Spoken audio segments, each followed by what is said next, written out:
Olá! E aí, tudo bem? Prontos para mais uma aula? Opa, para a continuação da nossa aula, olha o que está ali. Concordância verbal, parte 2. Muito bem. Lá aqui na descrição do vídeo tem a parte 1 e tem a parte 3, para a gente ter um estudo completo desse assunto. Gente, concordância dos verbos impessoais é o que eu vou falar agora. O que é um verbo impessoal? É aquele que não tem um sujeito, então ele tem que ser colocado na terceira pessoa do singular. E o caso, quais são os casos de verbos impessoais? O verbo haver. Quando o verbo haver estiver no sentido de existir, ele é impessoal. O que significa isso? Oração sem sujeito. Já que a oração não tem sujeito, o verbo não tem como concordar com o sujeito, não tem sujeito. Então ele fica na terceira pessoa do singular. Detalhe importante, se eu tiver uma locução verbal com o verbo haver, ele transfere a sua impessoalidade para o verbo principal.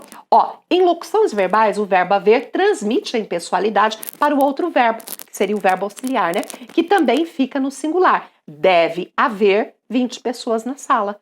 Olha, nesse caso, Eliana, 20 pessoas é sujeito? Não tem sujeito. Então, o que vai ser? Objeto direto. Quer ver? Havia muitos alunos na sala de aula. Eu tenho aqui o verbo haver. E no sentido de existir, existia muitos alunos. Então, já sei, oração sem sujeito, não, tá errado eu escrever haviam muitos alunos, eu não posso escrever dessa forma, é equívoco, é errado. Concurso gosta muito de cobrar esta questão, então guarda no coraçãozinho de vocês para não errar mais. Então, esse havia, ele tá na terceira pessoa do singular, porque é um verbo impessoal, uma oração sem sujeito, e havia, ouvia o quê? Muitos alunos. Então, o havia, além de ser um verbo que está na terceira pessoa do singular, ele é um VTD, ele é um verbo transitivo direto. E muitos alunos seriam o meu objeto direto. Olha agora essas outras frases aqui envolvendo a questão do havia. Antigamente havia poucas escolas particulares. Haver, no sentido de existir, verbo impessoal, oração sem sujeito, tem que ficar na terceira pessoa do singular. Havia o quê? Poucas escolas particulares. Aqui, objeto direto não é sujeito, porque não tem sujeito, certo? Antigamente, olha, agora mudou tudo. Existiam poucas escolas particulares. Até agora eu estava falando o verbo haver no sentido de existir. Mas agora eu trouxe o verbo existir. Para tudo. Puxa a cordinha. Desce desse bonde, porque a história é outra. Quando for o verbo existir escrito ali, aí tem sujeito. E ele concorda com esse sujeito. E eu vou perguntar assim, o que é que existiam? Poucas escolas particulares, que vai ser o meu sujeito. E esse sujeito está no plural, concordando aí, o verbo concordando com ele. Antigamente deviam existir, lembra que a locução verbal, ela transmite, né? Deviam existir poucas escolas particulares. Deviam existir, o que é que deveria existir? Poucas escolas é o meu sujeito. Então, se tiver escrito o verbo existir, tem sujeito, procure ele na frase, concordância será feita com ele. Verbo haver no sentido de existir, impessoal, oração sem sujeito, terceira pessoa do singular. A mesma coisa acontece com o verbo fazer. Quando ele vai ser impessoal, quando ele indicar um tempo transcorrido, né? Ou a transcorrer, no tempo futuro, né? E nesses casos, ele vai lá de novo, terceira pessoa do singular, impessoal, não concorda com nada, oração sem sujeito. Olha só, já faz, tempo transcorrido, já faz muitos anos que não o vejo. Por que ele está na terceira pessoa? Impessoal. E muitos anos, já faz o quê? Muitos anos, objeto direto, não sujeito, tá bem? Nas locuções verbais, como no verbo haver, o verbo fazer, ele também transmite a sua impessoalidade para o auxiliar. Já deve fazer, deve fazer muitos anos, tempo transcorrido, fica tudo na terceira pessoa do singular, muitos anos, objeto direto. Boa, né? Tranquilo. Verbo ser agora. Esse verbo é mais chatinho.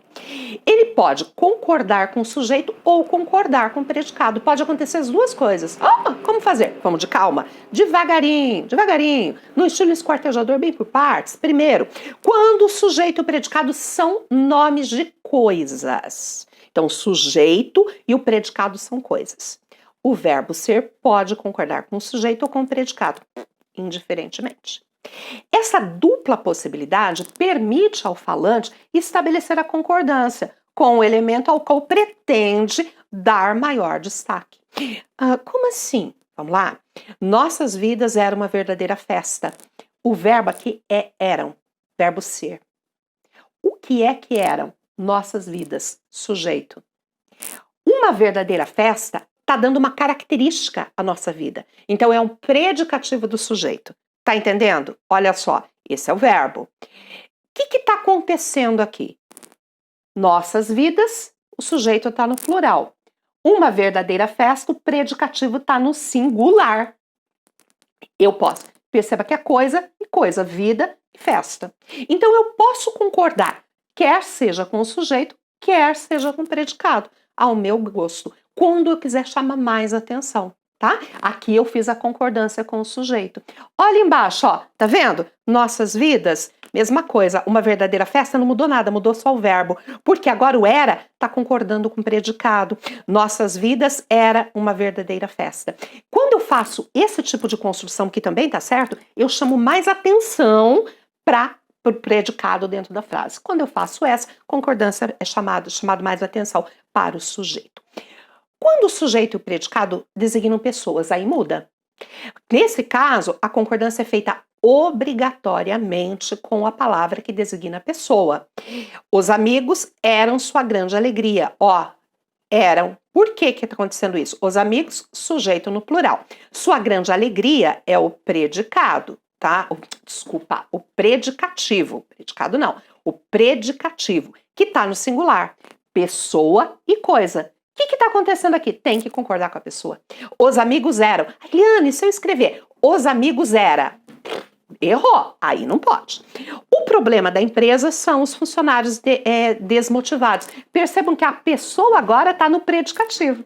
Então é com ele que vai estar sendo feita a concordância. Olha lá, ó. Sujeito está no singular. O problema da empresa, o problema é coisa. São os funcionários desmotivados, os funcionários desmotivados são predicativo do sujeito, é pessoa, a concordância se dá com ele, tá bem? Quando o verbo ser indica hora e distância, olha lá, quando indicar hora, distâncias e datas, o verbo ser concordará com o predicativo. Nesse caso, ele é impessoal, ou seja, não apresenta sujeito. Então, eu tenho um caso de oração sem sujeito, e ele vai estar, vamos falar de uma outra forma, ele está concordando sempre, tá? Com o número que eu tenho ali, ó. É 1 hora. E eu vou dizer que são 3 horas, tá vendo? Eu vou dizer que é 1 quilômetro, ó, é 1 quilômetro, e vou dizer que são 10 quilômetros. Para não simplificar, concorda com o número que está ali, tá bem? Aí ajuda a resolver este problema, que não é mais problema, né? Tranquilo. E tô encerrando essa parte, hein? Nas indicações referentes a dia do mês, eu posso ter 2 situações. Hoje é 10 de julho ou hoje são 10 de julho. O que está acontecendo aqui? Quando eu ponho eu estou concordando com a ideia de dia. E quando eu ponho são, eu estou concordando com o numeral. As 2 possibilidades estão corretas. Muito bem, e com isso eu encerro mais essa nossa videoaula. Espero vocês aqui no nosso próximo encontro para continuarmos estudando concordância verbal.